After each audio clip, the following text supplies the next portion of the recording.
Сәлем балақай. Бүгін біздер математика сабағынан 33-ші сабақ қосудың ауыстырымдылық қасиеті деген тақырыппен танысатын боламыз. Бұл жерде тақырыпты түсіну үшін оқулыққа назар аударайық. Бірінші суретке қараймыз. Суреттерді салыстыр. Сен не байқадың? Кәне суреттерді салыстырайық. Суреттерді салыстырып қарайтын болсақ, бірінші қатарда екі ер бала және бір қыз бала тұр. Ал келесі суретте бір қыз бала және екі ер бала тұр.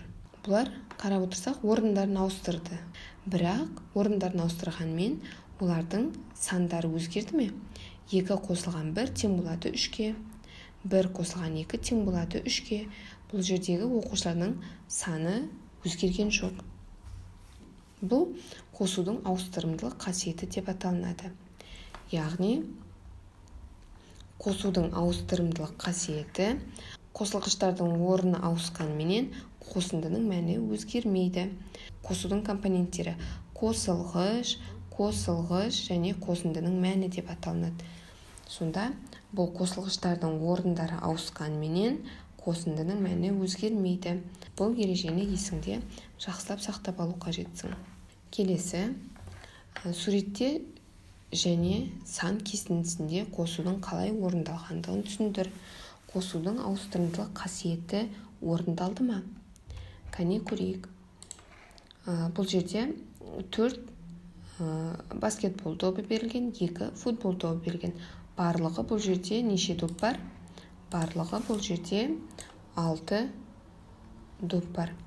Келесі 2 футбол добы және 4 баскетбол добы берілген. Бұл жерде барлығы 6 доп бар.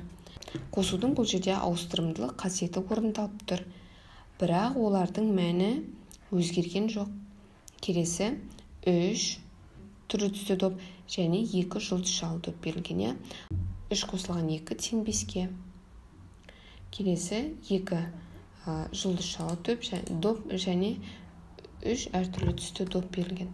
Барлығы 5 доп. Бұл жердегі қосылғыштардың орындары ауысып тұр, бірақ қосындының мәні өзгерген жоқ. Сонда бұл жерде қосудың ауыстырымдық қасиеті орындалды. Келесі мысалдардың қалай құрылғанын түсіндір. Үлгі бойынша өзің мысал құрастыр. Бұл жерде қосудың ауыстырымдылық қасиетіне мысал беріп тұр. Бұл жерде 3 саны және 2 саны берілген. 3 қосылған 2 тең 5-ке. Келесі 2 қосылғыштың орнын ауыстырды. 2 қосылған 3 тең болады 5-ке. Бірақ олардың мәндері өзгерген жоқ. Сол сияқты біздерге мына жерге мысал құрастыру керек. Мен бір мысалды көрсетемін.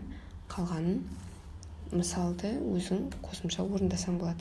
Мысалға 3 қосылған 4 тең болады 7-ге. Енді қосылғыштардың орнын ауыстырамыз. 4 қосылған 3 тең болады 7-ге. Енді азайту арқылы тексерейік. 7 азайтылған 4 тең болады 3-ге. Келесі 7 азайтылған 3 тең болады 4-ге.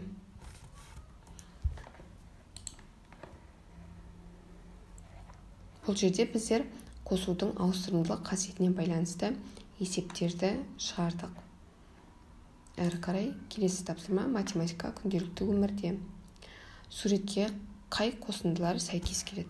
Кәне бұл жерде 3 күлгін түсті және 4 көк түсті шеңбер берілген. Кәне бұл қайсы өрнекке сәйкес келеді?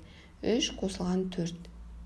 Міне, немесе қосылғыштардың орнын ауыстырып, біздер 4 қосылған 3 деп те жазамыз. Келесі қоңыр түсті спорт құралы және жасыл түсті спорт құралы берілген. Бұлардың саны 3, 5 жасыл түсті спорт құралы берілген. Сонда біздер бұны 3 қосылған 5 де аламыз, немесе 5 қосылған 3 де аламыз. Сонымен бүгін біздер қосудың ауыстырымдылық қасиетіне байланысты тапсырмалар орындадық. Оқулықтағы мына бір берілген бөлікті есіңде жақсылап сақта. Келесі сабақта кездескенше.